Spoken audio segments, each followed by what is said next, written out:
गोपियों ने बहुत सुंदर उपदेश, बड़ा सुंदर भाव यहाँ पर प्रकट किया है भैया, बहुत सुंदर उपदेश प्रकट किया है। एक गोपी ने कहा, सरकार आप कह रहे हो, मैं आपकी बात मानकर लौटने के लिए तैयार हूं। आपने कहा कि पति की सेवा करना चाहिए, ये परम धर्म है। भगवान बोले वही तो समझा रहा। एक गोपी ने कहा, महाराज मैं आपकी बात मान के चली जाऊं, पर मेरे एक प्रश्न का उत्तर आप दे दीजिए तो हम चली जाएंगे। सब गोपियां चली जाएंगी। भगवान बोले कहो। अब जो भाव वृत्रासुर ने दिया था वही भाव यहाँ पर भी गोपियों ने रखा है। प्रिया प्रियैवं व्यसुतं विषण्णा मनोरविंदाक्षर तिर्ममोस्तुते। एक गोपी ने कहा, सरकार आप कह रहे हो पति की सेवा से बड़ा दूसरा कोई धर्म स्त्री के लिए नहीं है, तो वही तो हम करने आए। भगवान ने कहा कैसे? गोपी ने कहा जैसे एक पतिव्रता पत्नी का पति एक बार शहर जाने लगा किसी काम बस, तो उस पतिव्रता पत्नी ने कहा, महाराज मैं तो पढ़ी लिखी नहीं हूं, कब आओगे आप, मुझे छोड़कर जा रहे हैं। पति ने कहा मुझे आने में 10-15 दिन लग जाएंगे। 15 दिन लग जाएंगे, आज के 15वें दिन मैं लौट आऊंगा। उस स्त्री ने कहा, महाराज ये 15 कितना होता है, मुझे तो ये भी नहीं पता। तो उसके पति ने दीवार पर 15 रेखाएं बना दी भैया, प्यारी 15 रेखाएं बना दी। और पति ने कहा कि रोज सुबह उठ करके एक रेखा मिटा दिया करना, जिस दिन ये सारी रेखाएं मिट जाएंगी उसी दिन मैं लौट के आ जाऊंगा। जान लेना आज मेरे पति परमेश्वर घर आ जाए। तो पति देवता जाने लगे। उस स्त्री ने, उस देवी ने हाथ जोड़ करके कहा, महाराज आप चले जाओगे पर मेरा मन नहीं लगेगा, मैं एक क्षण भी आपके बिना नहीं रह सकती, कुछ अवलंब होना चाहिए। जैसे भरत जी ने कहा कि आपकी बात राम जी से कि आपकी बात मानकर मैं 14 वर्षों तक अयोध्या का राजकाज चला तो दूंगा, पर मुझे अवलंब की जरूरत है। बिना अवलंब के मैं रह नहीं पाऊंगा, मैं जी नहीं पाऊंगा। भगवान ने प्रभु करि कृपा पावरी, भरत मुदित अवलंब लहे ते अस सुख जस सिय राम रहे। प्रभु करि कृपा पावरी दीनी, सादर भरत शीस धरि लीनी। भरत जी ने उठाकर सिर पर रख लिया और ऐसा लगा भरत जी को अवलंब पा करके। बहुत प्यारा सा एक पद है कि भगवान जब भरत जी सिर पर भगवान की चरण पादुकाओं को रख करके चलने लगे, आंखों में अश्रुधारा है। भरत जी रो रहे थे, राम जी भी रो रहे थे।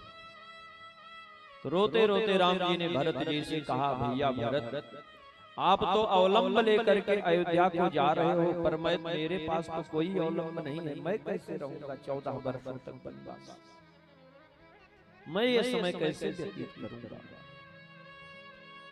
बड़ा प्यारा सा पद है, लेके मम पादुका युगल अवलंब तात, अवध अपार से अवधि अपार सिंधु पार तुम पाओगे।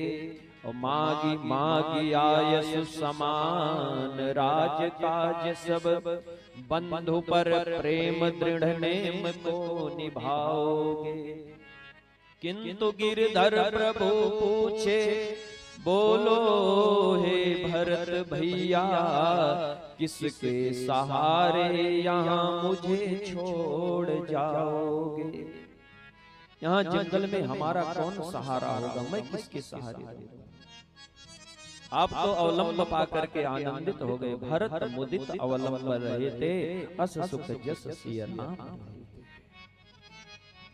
गोपियों उस देवी ने कहा कोई अवलंब होना चाहिए तभी मैं जी पाऊंगी। तो उसके पति ने क्या किया भैया, अपनी एक फोटो निकाली और फोटो निकाल करके उसे दिया।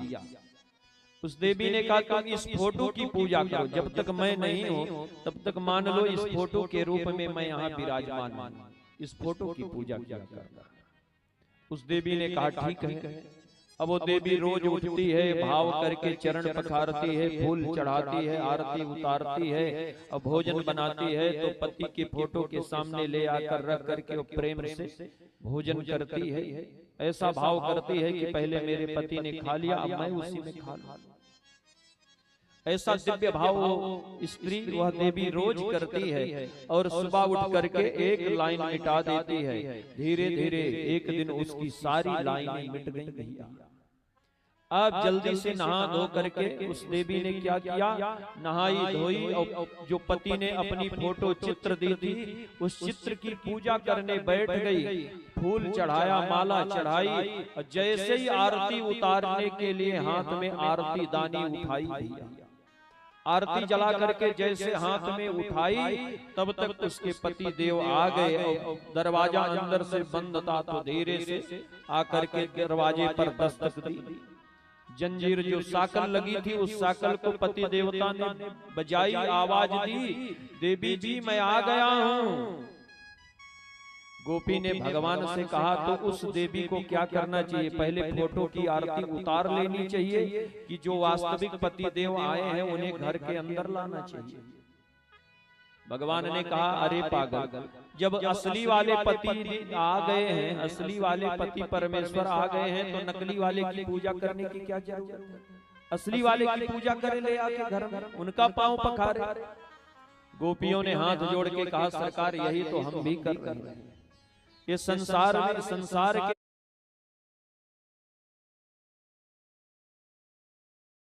के जो पति परमेश्वर हैं ये आपके चित्र हैं, जब तक आप नहीं मिले हो तब तक इनकी पूजा करनी चाहिए। और जब मीराबाई की तरह भगवान मिल जाएं तो नित दूल्हा मेरो कुंवर कन्हैया। भगवान मिल गए तो फिर नकली वाले की पूजा करने की क्या जरूरत है, तब तो असली वाले की करो भैया। सुन करके भगवान गदगद हो गए।